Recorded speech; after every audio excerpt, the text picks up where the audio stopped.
Welcome to Positively Spiritual. My name is Shannon Gilmore. Hi, everyone. It's nice to see you. I am a peer support mentor, and I am here helping you unpack and understand the trauma. As you probably already know, all there is to know about narcissism, but I'm here to help you figure out your feelings and figure out why it is that things are happening the way that they are. I'm just a mediator, that's all. So if you want help, there's links in the description of this video to help you. So tonight we're going to be talking about disorganized bonds. Hi, Piano Fixer, how you doing? Nice to see you, welcome.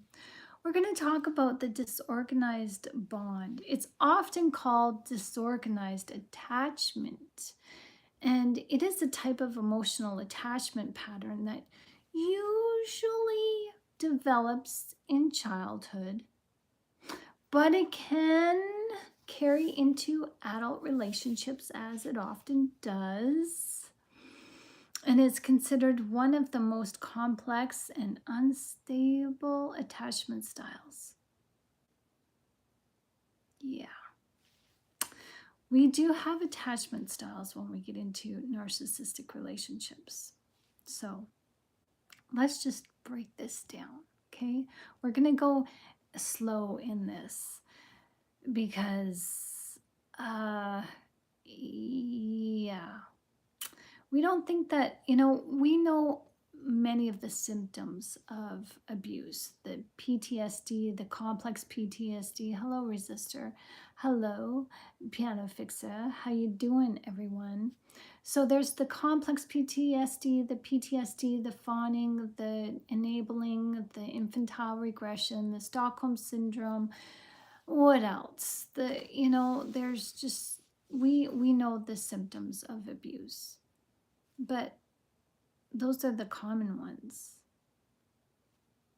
We have attachment styles that carry over into our narcissistic relationships. So the origin of disorganized bonding is, well, it typically arises from, just let me get comfortable. It typically arises from traumatic or inconsistent caregiving. This is during childhood. Now, hello, Mr. Osgood. How you doing? Nice to see you.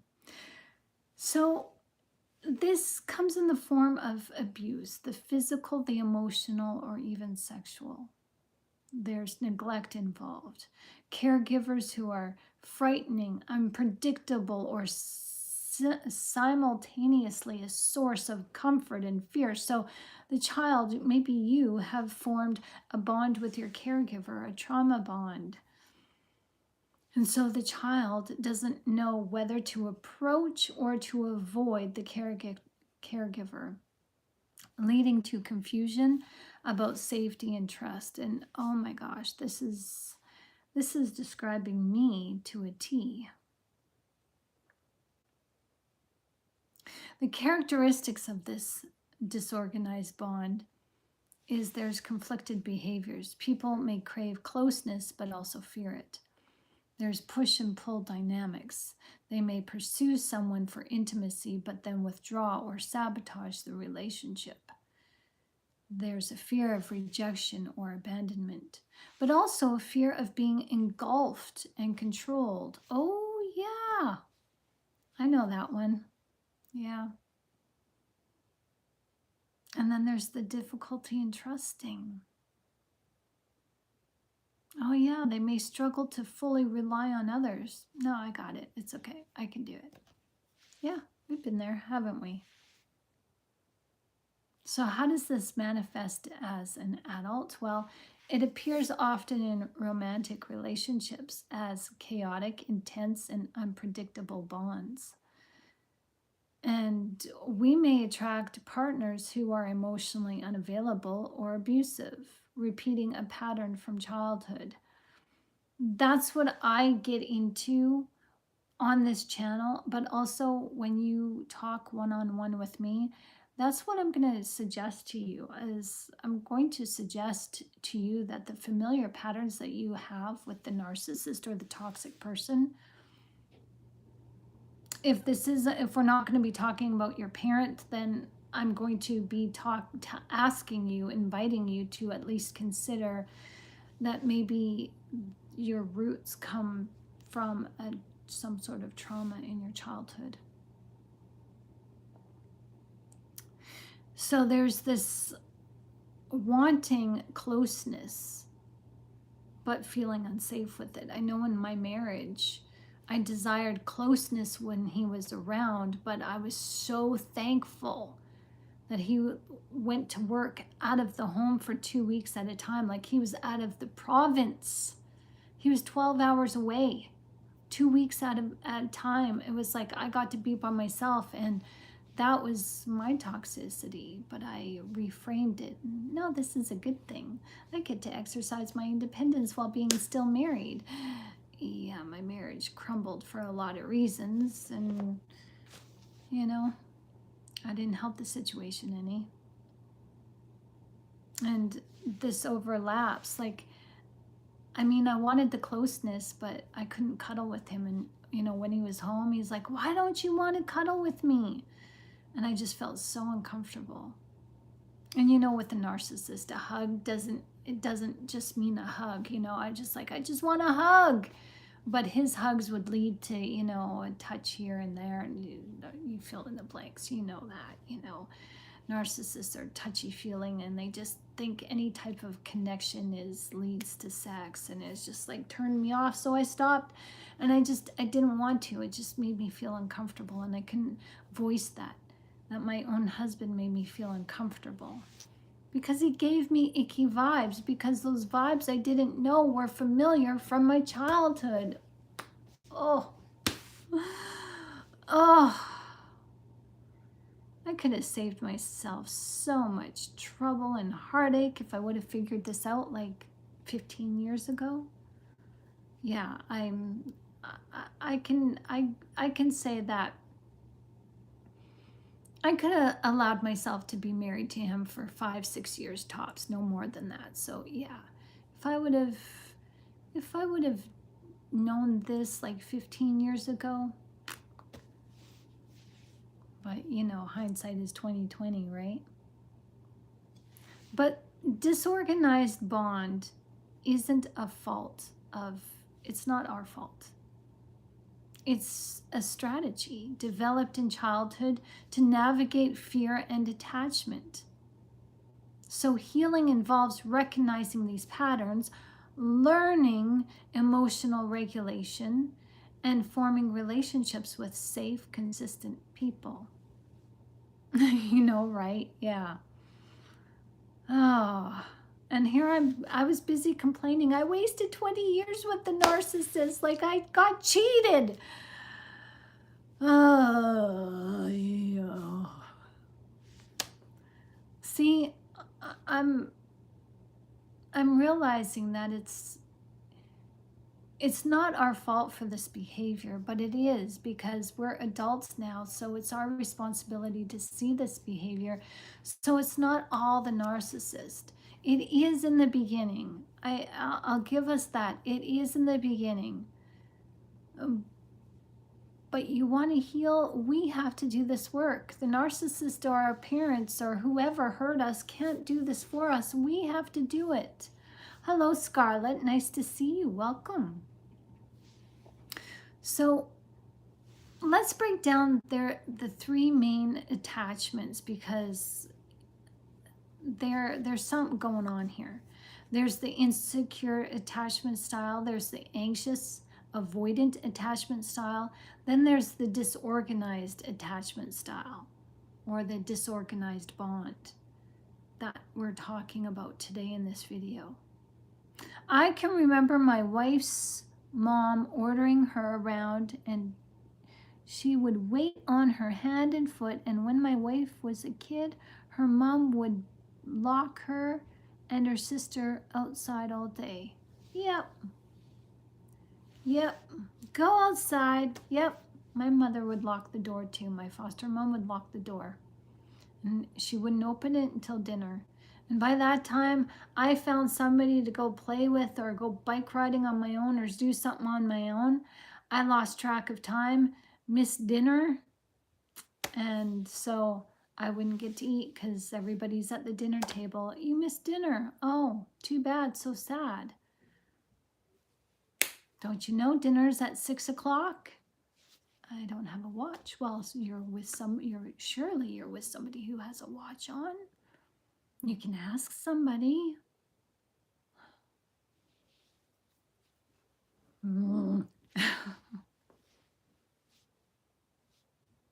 So let's just break this down. So we have the avoidant attachment. Excuse me. This often develops, oh great, my throat. I forgot my water. Okay. Locked door tells how much they really cared. Exactly. She did it. I was a foster child and they just wanted the money. I said it. Anyways, I'm over it. It's fine. But we're working through the attachments and stuff. And this sucks. This really sucks. Because I wish my foster mother was here to witness this healing in me, because it's not freaking fun. It freaking hurts. And she needs to see. All these people need to see, including the narcissist. They need to see the damage that they've caused. This is not, they should be subjected to witnessing our healing. So our tears are going to make them feel shameful and make them bloody well uncomfortable, as it should. Shannon, I have a bottle of water for you. Thank you. I appreciate that. Yeah, mine's in the kitchen. So, okay, we're going to go through this. Anxious attachment. This often develops when caregivers are inconsistent, sometimes responsive, but sometimes neglectful. So our core fear is abandonment, being unloved, or not enough. And how this shows in relationships, well, we seek constant reassurance and closeness. We worry excessively about the other person's feelings or the commitment. We can come across as being clingy or overly dependent. Our emotional experiences are fear of losing our friend or our partner, and there's hypervigilance to signs of rejection. The avoidant attachment is, well, this often develops when caregivers are emotionally unavailable, dismissive, or rejecting. And the core fear of this is being engulfed, losing independence, or emotional intimacy. So how this shows up in our relationships is, well, we keep people at an emotional distance and we may avoid deep intimacy. I mean, the narcissist, I believe, is an avoidant attachment type. So they value, or we end up valuing independence over connection. And we can push our partners away or shut down when stressed. And the experience is that we have anxiety about closeness, but we mask it by detaching. Does this sound like you guys or the narcissists that you've known? I can see myself in all three of them. Then we have the disorganized attachment.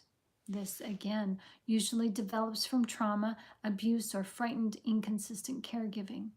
And the core fear of this is we're both craving closeness, but fearing it. And the caregiver is the source of both comfort and danger. And our behavior in our relationships looks like the push and pull, the chaotic dynamics. Want closeness, then push away. It's like, you know, with my husband, as soon as we were close, and then it was like we cuddle for a little bit, and then it was like I was fine for days. I could go days without even holding his hand. I was good. No, don't hug me. Don't touch me. It's okay. Just I'm good. I'm good. Leave me alone. Wow. This is like insightful. So we may enter relationships that repeat patterns of trauma, which create the trauma bonds. And the emotional experience of this is intense inner conflict. I want love, but love is scary. Often we feel confused or contradictory, even to, like we appear to be contradictory to other people. Like, yeah, you're a walking contradiction. What the hell is wrong with you? And then you're like, I don't know. I don't have the problem. You have the problem. You're mean to me. So disorganized attachment is essentially a combination of anxious and avoidant tendencies triggered by trauma. It's the hardest to navigate because the person's needs and fears are constantly in tension. So how do we fix this with the Bible? That's what I want to know, because, we want to trust God. We want to love him, but we fear. We fear that love. So healing usually involves trauma work, emotional regulation, and safe and consistent relationships. So my question now is, how does disorganized attachment show up in adult romantic relationships? Well, this attachment style kind of explains why some relationships are chaotic, intense, and very confusing. There's the push and pull dynamic where the person wants intimacy but fears it at the same time. They may cling, then suddenly withdraw or sabotage the relationship. For example, they may say, I love you, but I can't get close to you right now. Or they break up after a minor conflict. Or maybe some people often say, the narcissist says, well, you want to break up with me, don't you? I guess we should break up now because I failed you.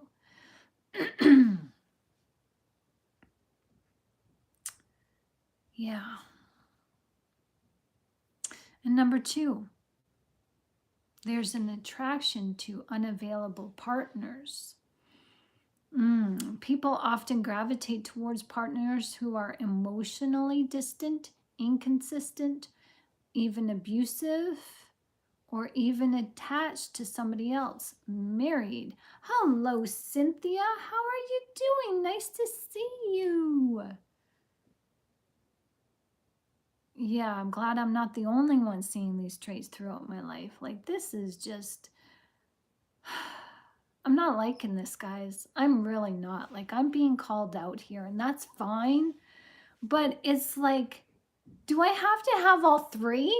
Like, really? Like, I'm doing somatic release where my freaking hips and my back muscles and my inner hip muscles are sore. And I feel like I've gotten a workout. I feel like sometimes I'm sitting down and I feel like I've got a poke in my muscles because of the emotional release, and it's like, we're doing this work, we're calling it out, we're working on it. And now it's like, I just feel like I just like been hit with it. Like, oh my gosh, like all 3, really, all 3. Yep, all 3.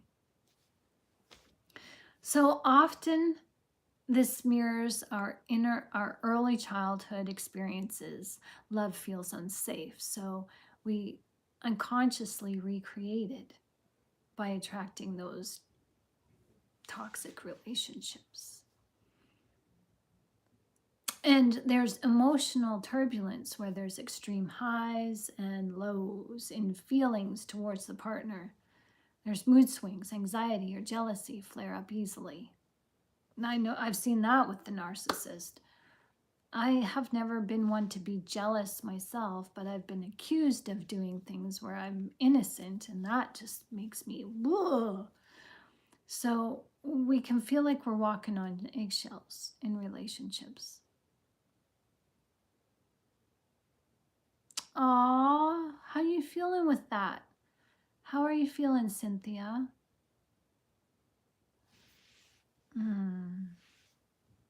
Hugs to you, girl. Guys, throw some hearts Cynthia's way, please. Yeah, you're not good. Oh, you know what? You needed to see it so you could. You needed to see it. Yeah, you shouldn't have done it. Yeah, okay, shoulda, coulda, wouldas. That's fine, but you did it. So now this was. I'm gonna say that you needed to see it. You needed to see those baby pictures because you needed to see it because there's some depth within you that needs to heal. So appearances are meant to be deceiving, though, my dear. Appearances are meant to be deceiving, and they're going to be very happy for a little while until the novelty for the narcissist wears off. Oh, God bless the child. Awesome. That's wonderful. God bless the little one. God bless the little one. So, may the little one and their family, his family, boy, right? He sent a video and he was not talking to the baby nicely. Oh, there you go. See, you had to see it because you had to see for yourself. You had to see for yourself. Nice, nice, nice, nice from a narcissist cannot be faked. Well, you better look at me, boy. Oh my goodness. Yeah. There are no photos with him and the baby, just the mama. And that's how it's gonna be. There's already trouble in paradise. There's already trouble. So number 4, there's difficulty in trusting with this type of disorganized attachment or this disorganized bond. So even if a partner is loving and reliable, there's a constant fear of betrayal or rejection. Yeah. They may test the partner's loyalty or pull away preemptively to avoid being hurt. Yeah. Resistor says they will always do the same thing with everyone. Screw everything up. Yep.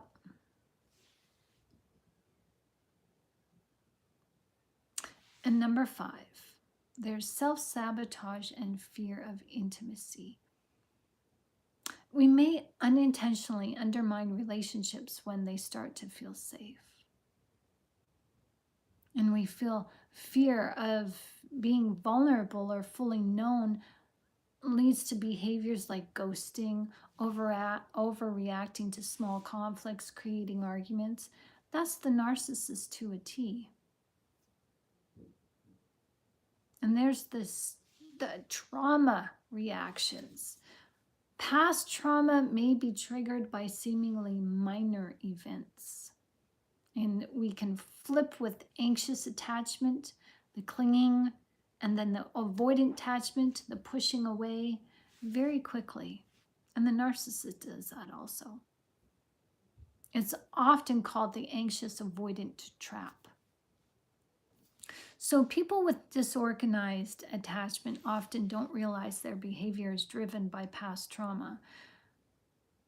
It's not by the partner's actions. And healing is about recognizing the patterns, learning emotional regulation. But see, the thing is, when you're isolated with yourself, it's hard to, learn your emotional regulation because you're not with other people. So you kind of need to be with other people to see that emotional regulation or dysregulation so you can do better by being better, right? So there's practicing self-soothing and choosing safe, consistent relationships. Well, this day and age right now, it's a little difficult because the world is going squirrely and I'd rather be alone. Thank you very much. Oh. So, I want to share with you a list of subtle signs that your partner or the narcissist that you know, or even maybe you, might be triggered. You know, um, the narcissist might be triggering your disorganized attachment, or maybe you're triggering the narcissist disorganized attachment. It's easy to overlook because the patterns feel normal in intense relationships. So, number one, inconsistent availability. They're loving and attentive sometimes, then distant or unavailable without explanation. Triggers have, you know, there's a trigger of fear of abandonment, and this follows confusion, obviously. I know for myself, I mean, when I found out my ex-husband cheated for the first time, this triggered a lot of fears, as it rightly would. But I do believe that this triggered some, trauma from childhood. Do they love me or not? And I started questioning myself as a mother, as a woman, as a wife, as a human being. Like, I just tanked. Hi Kevin, how you doing? You're right, it is a vicious cycle. And when is it ever going to stop? Like, can it just stop already? And then there's the sudden withdrawals. Small disagreements or stressors lead the narcissist, or maybe even you, to shut down emotionally. You may feel panic or the urge to chase, which triggers the push and pull cycle. Hello, Nan. I'm talking to you from Canada. Howdy. Hello, how you doing? So we often give mixed signals, as the narcissist does as well. There's the verbal reassurance, which doesn't match the actions. I love you, but you behave coldly, or the narcissist behaves coldly. And this causes conflicting signals, which create an internal conflict and anxiety. And then there's the emotional volatility. The person who suffers from this type of attachment, they have mood swings. You know the mood swings of the narcissist. And their reactions are absolutely unpredictable. This can trigger your own emotional turbulence and intensify attachment insecurity. I remember I broke my favorite table. It was a glass tabletop, and it was wrought iron, and it was brass, and it had a very beautiful, design to it, that when you laid the glass tabletop over the coffee table, this brass wrought irons, the design would show through the tabletop, right? It was one of my favorite pieces of furniture. And the ex and I and Scarlett, we had been living on the farm for maybe a year or two. And, times were tough. Money was tight. Economic crisis was settling in. And I had asked him a question, and he just went berserk on me. And he started telling me how the house wasn't clean, how the laundry wasn't done, and excuse me, our house is in the middle of renovations, and we had to stop renovations. I've got the carpet pulled up, I've got the lino pulled up, I'm doing the renos myself on a budget, so things are half done. Of course the house is gonna look. But let's not talk about the, repairs to the roof that need to be done that I've been asking you for years to get. Never mind about that. But anyway, so he was on my case for something, but it was a projection, but I didn't know that. And so he took my printer and he threw it across the room. And I couldn't believe that he did that. He was never, well, that violent with me before. And so I don't know what, like he just started, getting mad and started throwing things. And I said, you want to frickin' throw things? And of course I said the F-bomb. And I said, here! And I just took the coffee table, lifted it up, and I scooted across the floor. And the glass tabletop, it fell off and broke onto the floor. And he's like, woman, what the fuck are you doing that for? And so I grabbed the couch and I said, you're destroying our furniture, so fine, let's go for it. Let's go full tilt. Let's just go all the way. And I grabbed the sofa and I started pushing it out of the house, out of the front door. And he's like, what are you doing? And I'm like, hey, we're destroying things. We're throwing furniture around. Let's do this right. Let's just toss it outside. And I was yelling at him.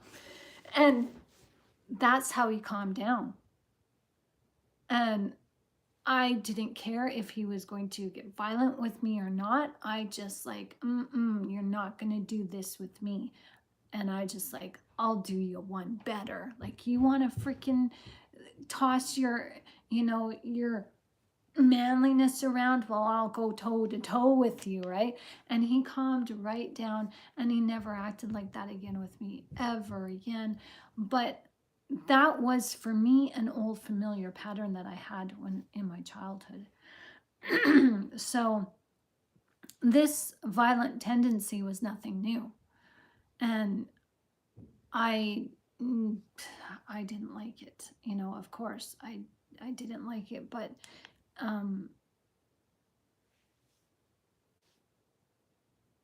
the narcissists bring out the worst in you, don't they? They bring out the worst. And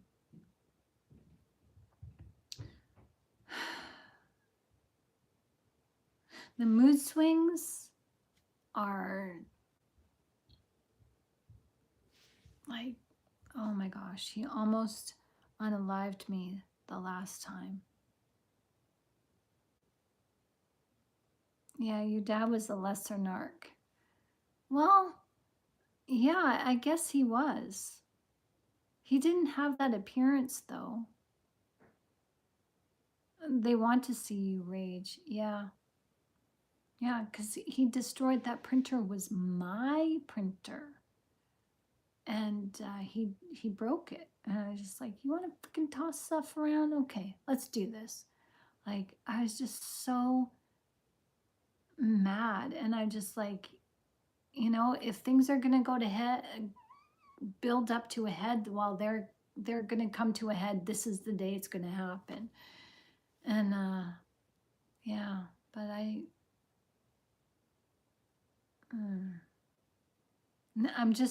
I'm seeing how my trauma came out. Like, I never at the time when that happened, I never saw it as a trauma response. Never saw it as that. I saw it as me standing up to him. But no, that was a panic, full-blown panic trauma response, trying to deal with his emotional freaking whatever. So, and this, what the narcissist does, they've got their own mood swings, which can trigger your own emotional turbulence and intensify the attachment insecurity. And this is what makes the relationship so freaking intense. So yeah, psychopath. Yeah. My narc grandmother lifted my stereo over my head when I was little and smashed it to pieces. Oh, I'm so sorry. Remember what you just said, Cynthia. Psychopath. Yep. Kevin said, I could never be certain when that narc would blow up. Lived in fear for my life. It was a hostage situation. Oh, I'm sorry. Yeah.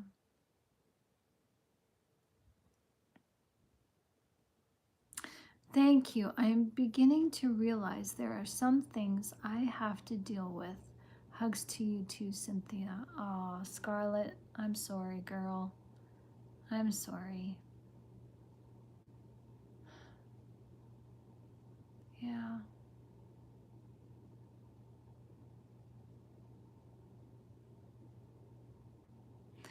I think he's a lot better now with her. He's learned his lesson. Cynthia, girl, narcissist, I'm telling you, I promise you, they don't learn their lesson. They don't. If you think that they learned their lesson, what they have found is a greater narcissist, a narcissist greater than them.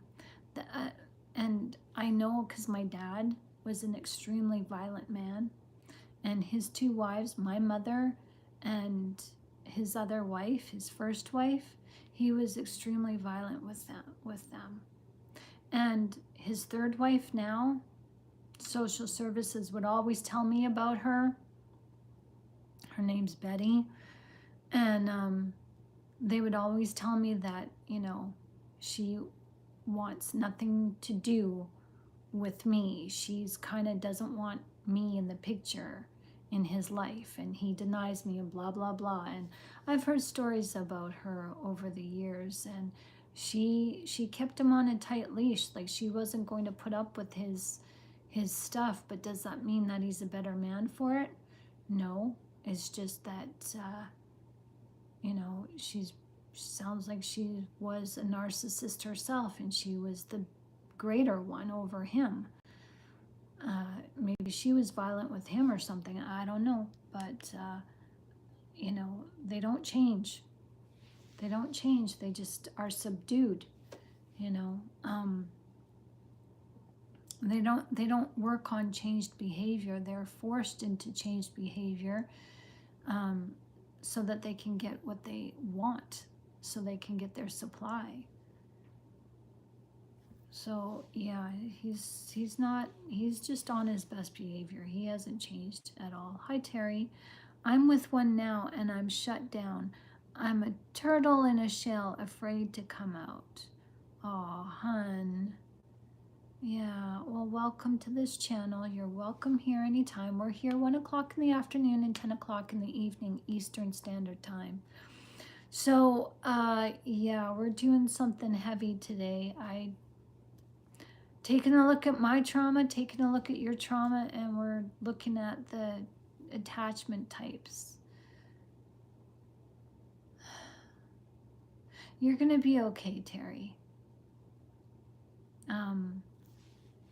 What you can do is just learn all you can about the narcissist, learn about their behavior, learn about your symptoms of your behavior, your symptoms of trauma, and work on yourself. Take some time for yourself. Whether it's just, doing some stretching or light exercises at home, going for a walk, getting a pen and paper and doing some drawing or doodling, writing out your story, writing out poetry, just getting some of that stress out on paper is extremely helpful. But we're here for you. They are more afraid of you than you think. Exactly. That is very true. So, number 5, there's passive-aggressive behavior. Instead of addressing conflict directly, they may sulk, give the silent treatment, or subtly punish you. You might feel confused, guilty, or responsible for fixing their mood. Yeah. That was me. Had to fix the narcissist's mood whenever he was a grumpus Maximus. I was there, happy-go-lucky. Hi. Oh, yeah.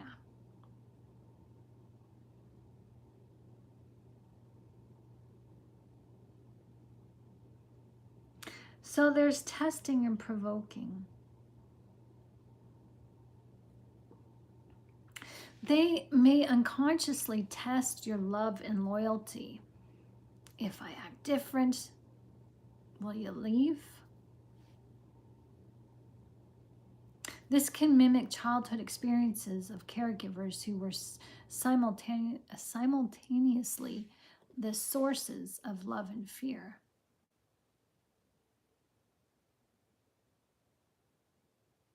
Number 7, they mirror past trauma. Certain words, tones, or actions remind you of past neglect, rejection, or abuse. Even if the partner isn't bad, your disorganized attachment reacts as if danger is present.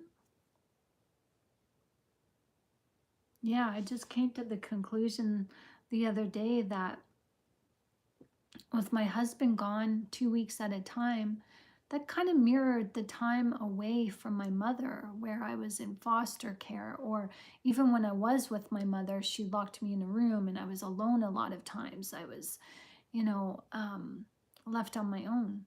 So him being away from home kind of felt safe for me, but also it felt uncomfortable because I wasn't getting the nurturing. I mean, our marriage wasn't getting the nurturing that it needed. But I just excused it away. I can be me. I can be free. I can do whatever I want, you know? Interesting. Then there's the fear of intimacy. When the relationship starts to feel safe, either partner or both may pull away. Safety feels unfamiliar or even threatening to the nervous system conditioned by trauma. I know God has gifts in all of us.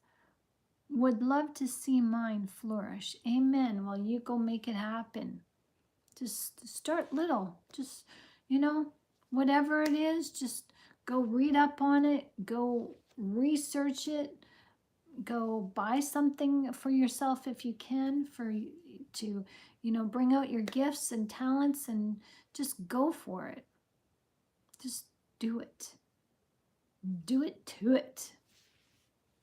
So the goal isn't to blame the partner. It's about recognizing the patterns that you may have. Maybe you have an attachment system that reacts to them, to their, like narcissists are avoidant. They have the avoidant detachment, or the avoidant attachment style. And they've got others too. It just depends on which narcissist you're dealing with. But they are going to bring out your trauma as well. So once you identify this, you can pause before reacting, self-soothe instead of chasing or withdrawing, set boundaries, and choose safer, consistent relationships. I feel like I want to cry right now because this is bringing out, even though I've forgiven her, I've said I have, I don't hate my mother.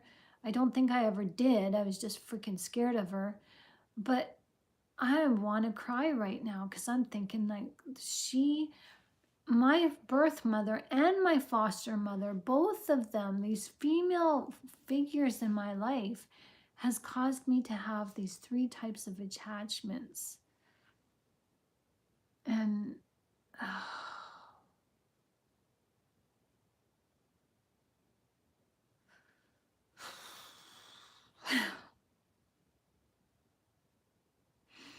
I'm not liking this, but it's okay. We're safe. We're safe. Hello, Joe. How you doing? You guys, we're all safe. God is with us. God heal us. Hi, Frankie. Sounds like I got a lot in common with you. My mom rejected me and paid no attention to me. Aw. Well, it's nice to see you, Frankie. You're welcome here anytime. We're here 1 o'clock in the afternoon and 10 o'clock in the evening, Eastern Standard Time. Bring it back to the now, Shannon. Thank you, Ashes. Loves to you. That's what I needed to hear. Thank you. Oh, I'm good. I'm good.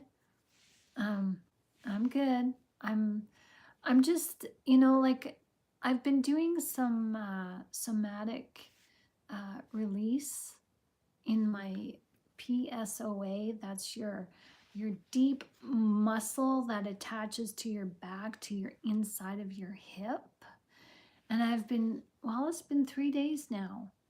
And I haven't done any exercises yet today because I'm feeling it like in my muscles that are attaching to the inside of my hips, they're sore.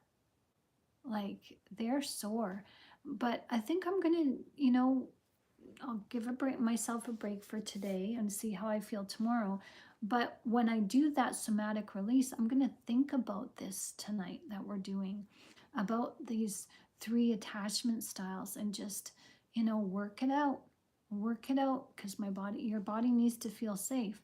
So, yeah, but thank you for your support. That's awesome, Ashes. Thank you. So maybe that's why I always pick narcissists as my partners, and now I'm stuck on meds. You know what? Yeah. Um, I know for myself, and I I saw patterns in the narcissist that I was dating, and certainly the one that I was married to. I saw patterns that mirrored my mother and my dad, and not just my birth mother, but my foster mother. So I had to take a look at that. And it was not easy. It was very difficult and it hurt. But, your feelings cannot hurt you. It's it's more of the pain is in your mind because you fear having to go through that again. And you're safe, you can do this, and we're here for you. We're all here for you. We're all going through some sort of trauma and pain and healing process.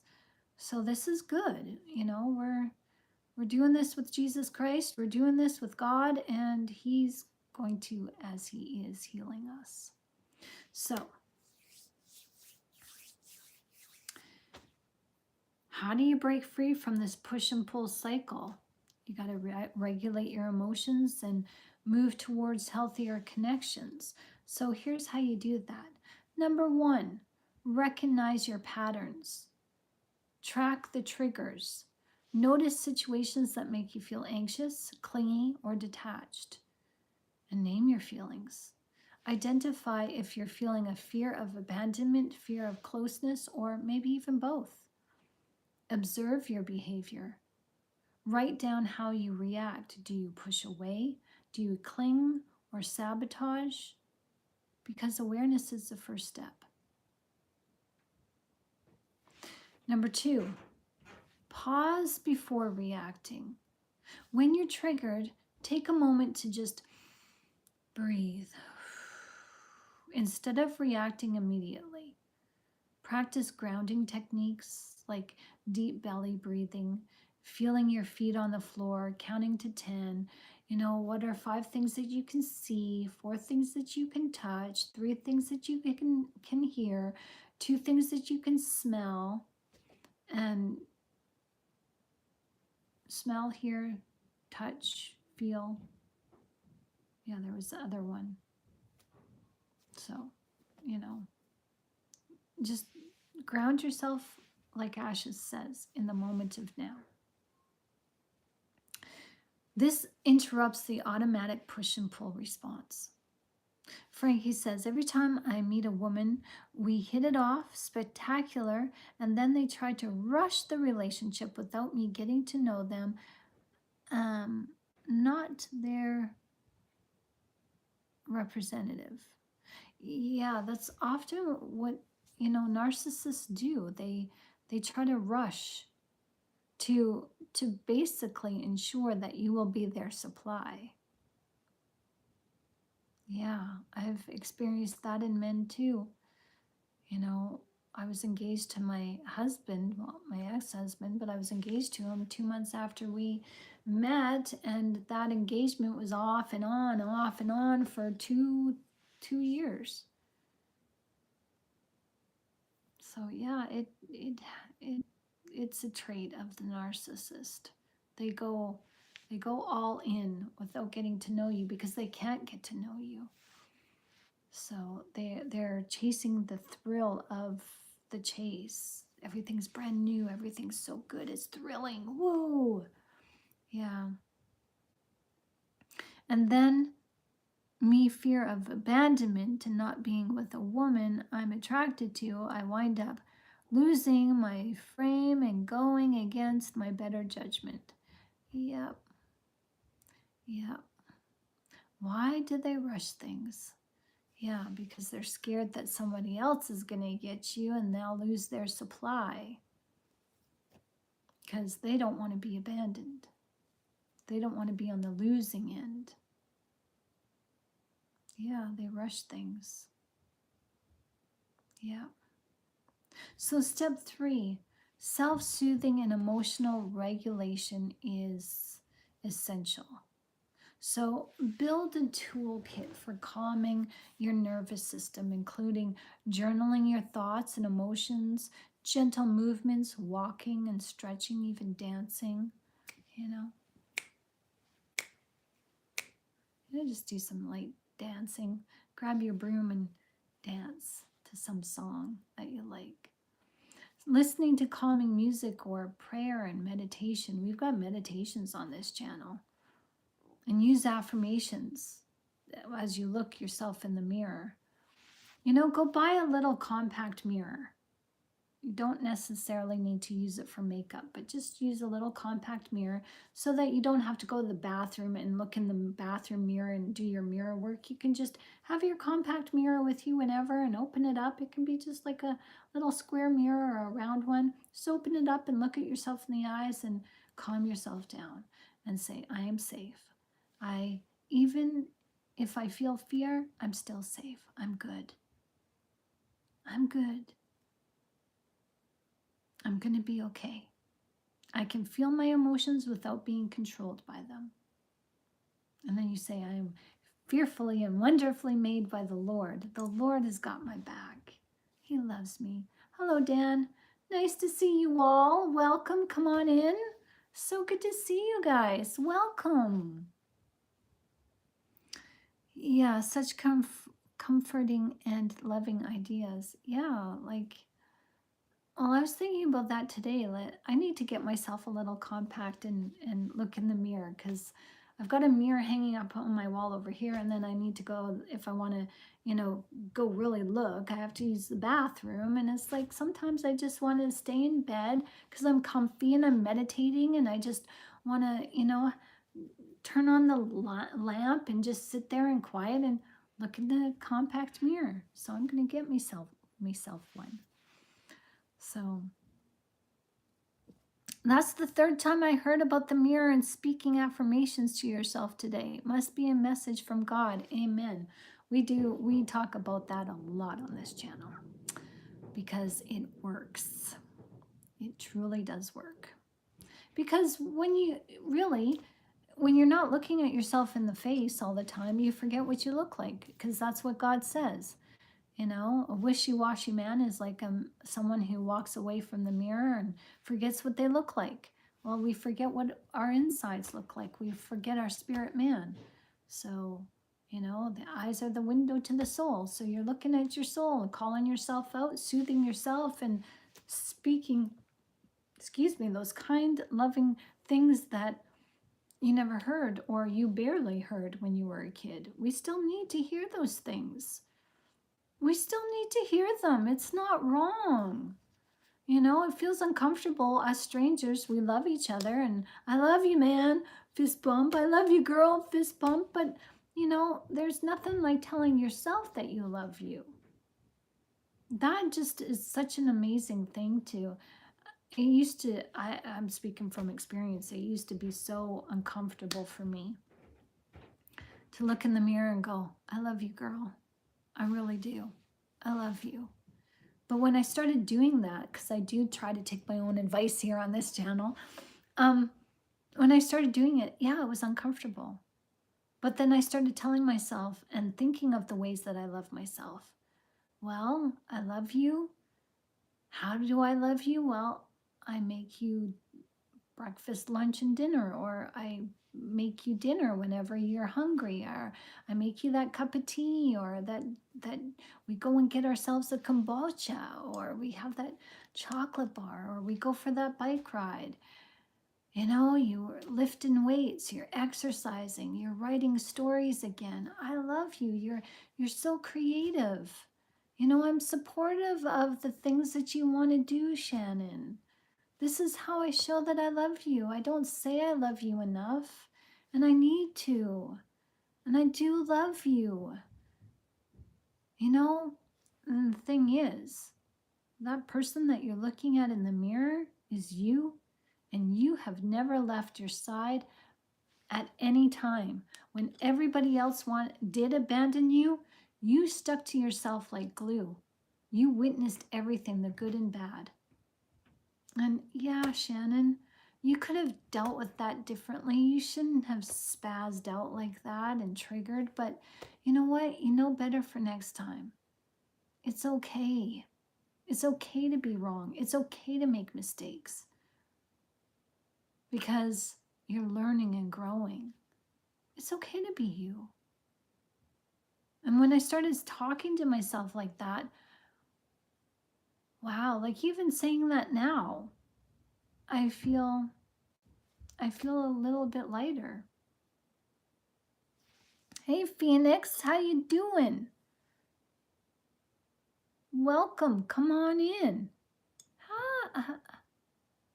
Experience that exact thing. Oh, Frankie. Okay, you're talking to Frankie. So what did Frankie say? I just want to know how narcissists can live with themselves. They try to tell you this or sell you this bill of goods and a furniture with them, and the next day they're already ready to walk out on you. I know, right? I know, right? Oh, they have no conscience, so that's how they can sleep well at night and they can live with themselves because they have no conscience. They're not bothered by themselves at all. I don't know if it's appropriate, but I like taking Epsom salt baths with the lights out and an audible or podcast. Very relaxing. Well, that sounds really good. Thanks for sharing, Dan. That's awesome. That's really cool. So that sounds very therapeutic. So Terry says, I repeat what he says about myself. Gonna change that. Yeah. Yeah. Don't repeat those harsh words. Don't repeat those harsh words because you're not what he says. None of us are what anybody says about us because you know what? That's the thing. Nobody can get inside our minds. Somebody can say, oh, you're stupid, you're dumb, you don't know anything. Why would you? Whatever. Are they inside our minds? So why are we believing them? Because they're not sticking to us like glue. Like they have no knowledge of what we think during the day. They have no knowledge of what we're feeling during the day. They've got no idea what it's like to live inside of here and here. They have no idea. So who the heck are they? They don't know. Their opinion means nothing. Zero. Zilch. Nada. Their opinion does not matter. Because guess what? Opinions are neither right nor wrong. Booyah! That's what you can say. Well, that's your opinion, and guess what? Opinions are neither right or wrong. They're neutral. See, that's the thing. Narcissists, they love to form facts through opinions. So I'm learning self-care with social judgment. It's nice trying out different practices. Absolutely. So Phoenix says, just tonight my class ended and they were telling us how we need to read affirmations into the mirror. Even if you don't believe them, you will start to change your mind and your mindset will change. Absolutely. That's right. That's right. Oh, I was just about to read your comment there, Frankie. All right, so step 4, communicate your needs clearly. Practice assertive, non reactive communication with your partner, but also with yourself. You can practice again in the mirror, practice in front of with a friend, even your phone, record, just practicing, and then you get to see your own reaction. When you play the video back, you get to see how you sound, how you look, what's your body posture look like. What's your eye contact like? Are you looking serious? Are you smiling? But you, excuse me, are you smiling, but you're really angry inside? Just practice. Practice communication. And assertiveness doesn't mean being bossy or bitchy. It doesn't mean that at all. Knowing when to say yes, knowing when to say no, and hold your ground. So discover some assertive communication. Like if the narcissist is interrupting you instead of getting triggered, you know what? We're talking about me right now, or we're talking about this main topic right now. Well, let's stay on topic and we'll talk about this later. You know, like it's when you know how to be assertive and when you're sure of yourself, when you're secure in your yes, you're secure in your no, and you're secure in, I don't want to talk about that. That makes me uncomfortable. Please, let's not talk about that. That's the person is not here to defend themselves. So let's circle back and stay on topic. Thank you. Or they make you the brunt of your jokes. Okay. I'm not sure if you knew that what you just said right now was insulting. I'm going to let it go. But if you make me the brunt of your jokes one more time, you're going to leave me with no choice but to leave the room or leave the relationship. Take your preference. Because now you're putting it in their corner. So if they do it again, you have to follow through. So use I statements. I feel anxious when. Avoid blame. Focus on expressing your own experiences and set boundaries without fear. I need a few hours to process this, then I'll be okay. And you don't have to talk about anything, but certainly don't stonewall anybody. Just say, you know what? I need some time to think about this. So can we revisit this topic when both of us are more, you know, when we have cooler heads, or when I've had time to think about this? I'd love to revisit this conversation. And that in itself is a good thing, because then it prevents you from butting heads. You both have time to cool off. You both have time to think about it. And it's just the mature way to go, right? So I'm glad I caught myself in this codependency early enough and have been trying to go one on one, or go one on with God to heal as fast and painless as possible. Good for you, Dan. That's awesome.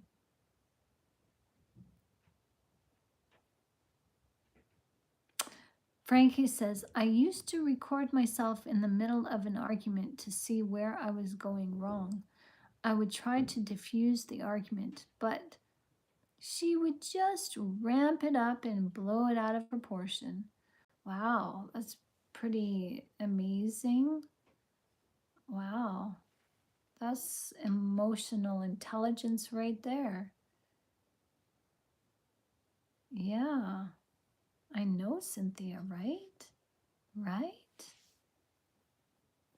So pay attention to consistency and emotional safety and patterns. Do they follow through on their commitments? And you're allowed to talk to somebody when they don't follow through on commitments. What about your own commitments? Do you follow through on the commitments to yourself? Are they willing to communicate openly and respectfully? What about yourself? Do you communicate with yourself? What kind of negative things are you saying to yourself in your head? Limit exposure to people who mimic past trauma or create chaos. Recognize your own patterns and do something about it. Become your own best friend. It's doable. You can do it. Step 6, therapy or trauma work. This is what we do here on this channel. We give you some self-help therapy, inner trauma work. And, if you guys have a therapist, maybe talk to your therapist about some of this if this hasn't come up yet. You know, your therapist is basically working for you. It's not the other way around. You hire them to work for you, for them to help you out. So, really, really discuss things with them. Do research on your own healing and talk to your therapist. Hey, what do you think about this modality? What do you think about this? Should we try this? What do you think about this? I want to talk about this today. I feel good about this. I'm not feeling good about this. Can we just, talk about that for just a moment and, just pick their brain. See what they come up with. And you're allowed to ask them questions about narcissism. You got to see if your therapist is a narcissist or not. So you got to ask those questions too. Because the therapist is supposed to be in your favor. So it's in their best interest to give you, the best help possible. They've got it. They're supposed to be giving you their best and sharing their knowledge with you. But so professional support can help rewire your attachment patterns. There's oh, thank you, Frankie. That's so nice. Thank you for that super chat or donation, whatever. I'm not sure what that was, but thank you so much. I appreciate it. Hugs to you. Hearts. Thank you. So trauma-informed therapy, for example, the EDMR, the somatic experiences, attachment-focused therapy, group therapy, support communities. We're a community here on this channel, so get involved in the chat. You're always welcome. If you've got something to say, you're allowed to say it. Just mind your audience, please. Be kind. And if you're kind, we're gonna get along just so well. We're family. We are family. You know that song? That's our song here on this channel. We love you. So, VA mental health is a different animal, and I fear most are super critical, and I'm nervous they'll commit me. Oh, Dan. Oh, wow. Yeah. Yeah, well, you know what? You can always, you know your body best. You can do the research, and you know what? Therapists aren't always right. We're always right, but through trial and error, we can heal ourselves with God. He's always right. We've got support. Find support in God and on this channel and other channels like it, and do your research and do what's best for you. Don't let anybody tell you what to do. That's one thing. Don't let anybody tell you what to do, and do not let anybody tell you, oh, you're taking too long to heal. You're talking about your problems too much. Don't let anybody tell you and dictate to you how you heal. You heal on your own terms and the way that you want to go. Like this is your life. Nobody else is living it for you. You're living your life for you. So go do you. Go be you and be safe. That's all I ask. Be safe. So, hi Apollo Star. How you doing? I've missed you too. Where the heck have you been? Where have you been? It's been so long. It's long gone. No, how does that song go? Gone, she gone so long. She gone so long. Gone, she gone so long. I forget the words, but you know what I'm. My girl. Yeah. So, raising my kindergartner. Aww. Welcome. Well done. Aww. A little tiny tot. You got a little tiny tot. Aww. I love tiny tots. They're so cute. Kids are just amazing. Amazing. So awesome. Awesome. Have fun. Have fun raising your kindergartner. Aw. So, you know, healing from trauma is not, I mean, it's not easy, but it's not like we're left on our own, and it's not like, it's not something that we have to hang on to for the rest of our lives. Just because we're trauma bonded, just because we have trauma, just because we need healing, excuse me, doesn't mean that we're broken. We're not broken. I refuse to hang on to that word. No, no, no, no, no, no, no. We may be a little bit emotionally, you know, we may be a little bit emotionally wounded, but we're not broken. We're not shattered. We're not broken. We may be disorganized in our disorganized attachment, but we're capable of change. You want to change? You want to grow? There's nothing stopping you. There is nothing, absolutely nothing stopping you. So step 7, build self-connections. Strengthen your inner security by practicing self-compassion, affirming your worth and right to love. You deserve love. You deserve to be loved. You deserve to love yourself. So do loving things for yourself. Go to bed at a decent hour. Get up and exercise, or, make that bowl of porridge, that comfort food for you on a winter's morning. Go make some, soup, some borscht, potato soup. My grandmother used to make borscht, and she used to put farmer sausage in it. Oh, and dill. Oh my goodness. It was just so good. But I'm a vegan, so I can't eat that anymore. I know, borscht is so, you too, Cynthia, borscht is so good. Oh, and pierogies and cabbage rolls. Oh, yeah, wow. So, strengthen your inner security, get to know yourself. Spend time doing things that bring joy and calm, and cooking is a wonderful way to do that. When you cook with love, oh, your food just tastes so much better. Truly, it does.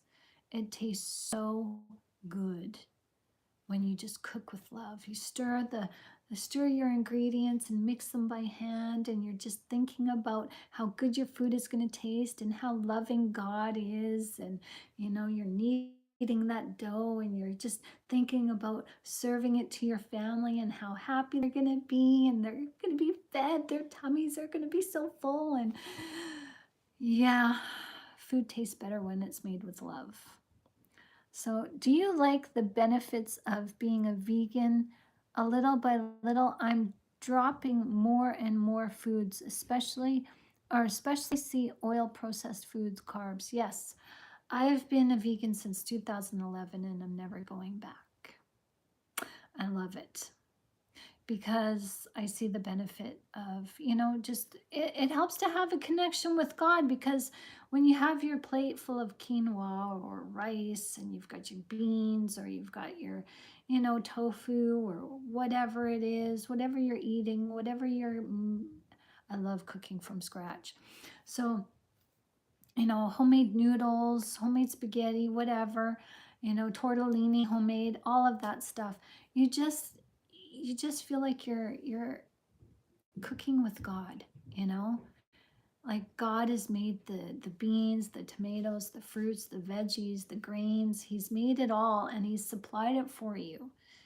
And you get to put it all together with the spices and make it taste so good. And you're just like, God, your food is so good. There's just nothing like it. Just, eating from God's table, his unadulterated food that doesn't have chemicals in it, that is going to your body. It's keeping your body healthy as best as you can. And, I'm a firm believer in you take care of your body takes care of you. So yeah, it's a transition. It doesn't happen overnight, but with baby steps you'll get there, and you'll just have this awesome appreciation for God's food, like how, and you'll find that the addictions to carbs and sweet treats and stuff like that, you'll find that it's eliminated because a lot of these chemicals, these food fillers, the dyes, the cake, anti-caking agents and stuff, they actually are what help contribute to those cravings we have. So yeah, have fun with that. Right on. You should make up a diet menu. I have a long time ago, as I wrote a book. It's called The Necessity of Food. Um, yeah, it's called Body and Soul, The Necessity of Food. I don't know if I have it as a downloadable on my webpage, but I'll check and see. And if I don't, well, then it will be as a download soon. But yeah, I I don't. I think I think my little booklet that I have. Um, I think it's stored on a hard drive, and the hard drive is broken. So this little booklet of uh, uh, recipes that I made. Yeah, I think I have some pictures still hanging around. So, are eggs included in a vegan diet? Uh, they can be. Um, what is it? There's vegan and there's also the ortho vegan, I think it is, or uh, yeah, but you can go part-time, part vegan. A vegan means no animal products. Yeah, there's a term and I can't remember exactly what the term is. Why do I want to say ortho vegan? I don't know what it, but it means that you do have some plant or some animal products like egg and fish, but no dairy. So eggs are very good for male testosterone.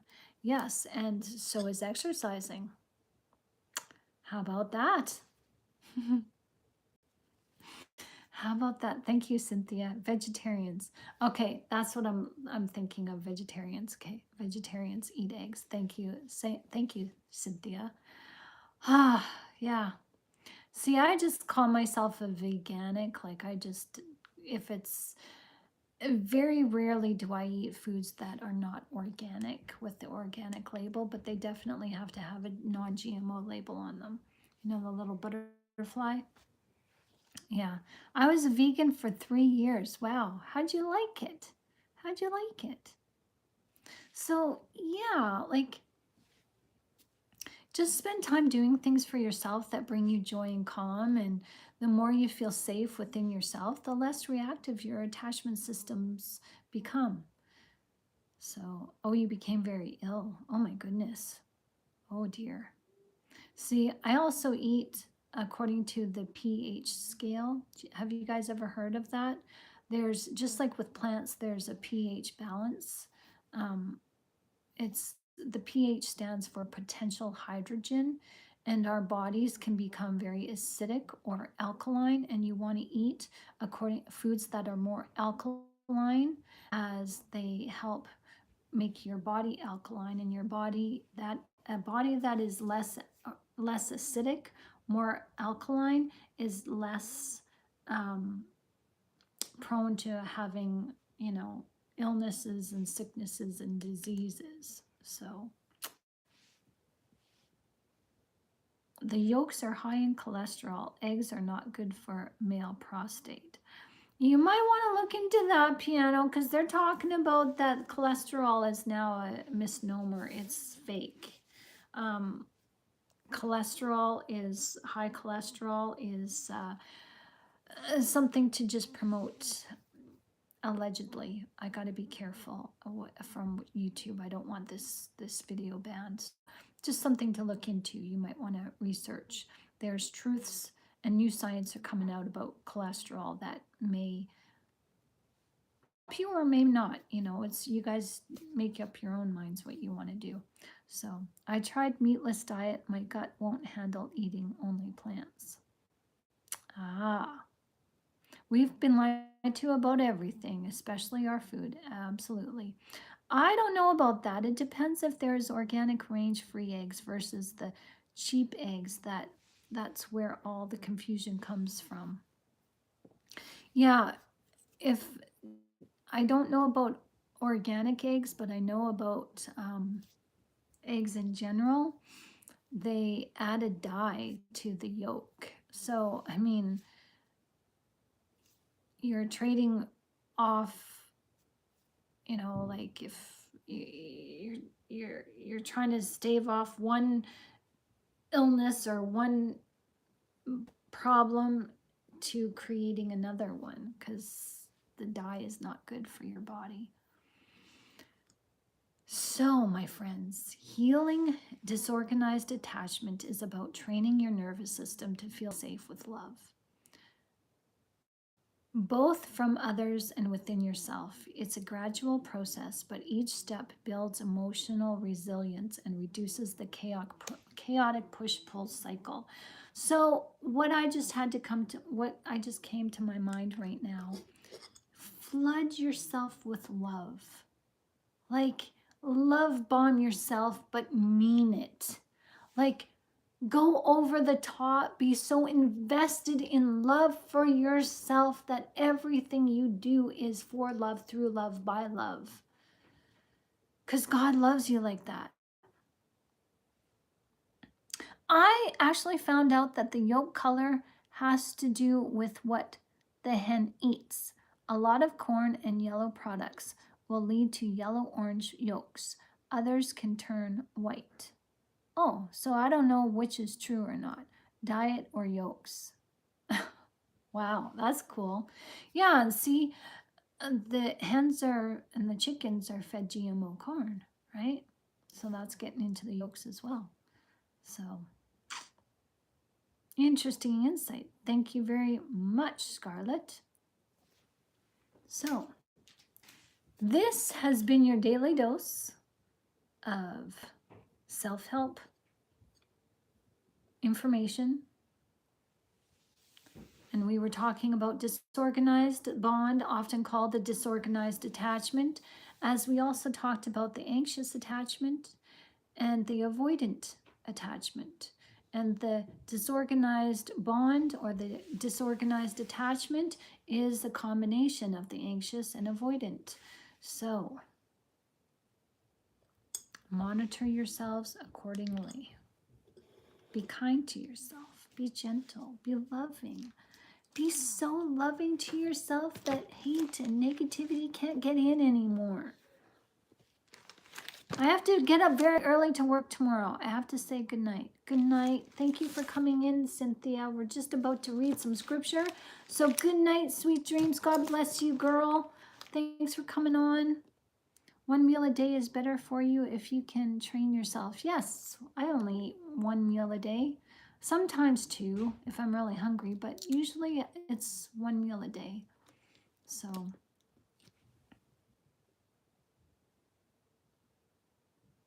yeah. Terry, I feel like I got a warm felt hug here tonight. Good. Hugs to you. Yeah. Hello, Gog-Ikar. Am I saying that name right? I'm sorry. We're talking to you from Canada. Nice to see you. Oh. Okay. So I turned to Proverbs chapter 25. Do you guys want to read that with me? More Proverbs of Solomon. King Solomon. So usually, for those of you who are new to our channel, our 10 o'clock evening session, after we do our video and talk about whatever it is the topic, at the end, we usually cap it off with reading a chapter of scripture because it's important. We want to go to bed with God on our minds and just say thank you, God, and give honor back to him. So that's what we do on this channel. So normally I just randomly open up the Bible, and I just randomly opened it up to Proverbs chapter 25 today. So I know it's backwards on your side, but Proverbs chapter 25, more Proverbs of Solomon. These are more Proverbs of Solomon, compiled by the men of Hezekiah, king of Judah. It is the glory of God to conceal a matter. To search out a matter is the glory of kings. As the heavens are high and the earth is deep, so the hearts of kings are unsearchable. Remove the dross from the silver, and a silversmith can produce a vessel. Remove wicked officials from the king's presence, and his throne will be established through righteousness. Do not exalt yourself in the king's presence, and do not claim a place among his great men. It is better for him to say to you, "Come up here," than for him to humiliate you before his nobles. What you have seen with your eyes, do not bring hastily to court, for what will you do in the end if your neighbor puts you to shame? If you take your neighbor to court, do not betray another's confidence, or the one who hears it may shame you, and charge against you will stand. Like apples of gold in settings of silver is a ruling rightly given. Like an earring of gold or an ornament of fine gold is the rebuke of a wise judge to a listening ear. Like a snow-cooled drink at harvest time is a trustworthy messenger to one who sends him. He refreshes the spirit of his master. Like clouds and wind without rain is one who boasts of gifts never given.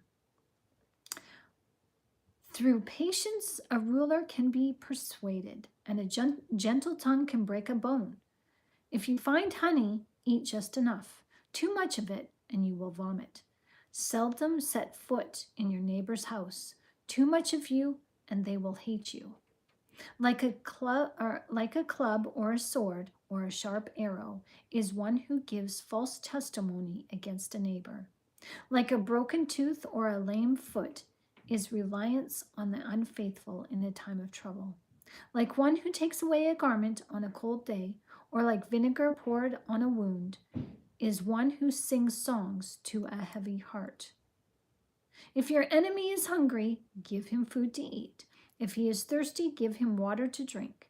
In doing this, you will heap burning coals on his head. Okay, where's Michael? Michael Bush, he likes to say this. So he's not here today.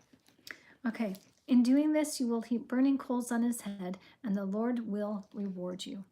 Like a north wind that brings unexpected rain is a shy tongue which provokes a horrified look. Better to live on a corner of the roof than share a house with a quarrelsome woman. Like cold water to a weary soul is good news from a distant land. Like a muddied spring or a polluted well are the righteous who gave way to the wicked. It is not good to eat too much honey, nor is it honorable to search out matters that are too deep. Like a city whose walls are broken through is a person who lacks self-control. And that is the end of Proverbs chapter 25. So thank you everyone for joining me tonight. It has been a pleasure to see newcomers, and it's a pleasure to see everybody. Wow, God bless you. Hearts to you guys. I don't have any icon that I can just tap, and so I'm sending you hearts. So thank you everyone for joining. And if you guys want to get in on a one-on-one conversation with me, you can make an appointment. The link is in the description of this video and also in the chat. And you can contact me by email, shannongilmore@protonmail.com. Maybe there's a topic or discussion that you want to see us talk about here on this channel. Your viewpoints. If you guys see error with me, you're welcome to challenge me. I'm not gonna debate you. I'm willing to be wrong. So I'm just a fellow sister in the Lord here, healing and doing this with you guys, because we're all in this together. We're going home together. That's what this is about. So I was actually too tired to read the Bible, but look how God intervened. Have a good night. Sweet dreams, everyone. Have a good night, Frankie. Have a good night, everyone. Hello, gracious love. So good night, everyone, and thank you to Resistor and Scarlett, our moderators, and thank you to you, and I hope to see you guys tomorrow at 1 o'clock in the afternoon, and if not, 10 o'clock in the evening, Eastern Standard Time, and sweet dreams, God bless, and may God minister to you in your sleep. Good night, everyone. Bye-bye.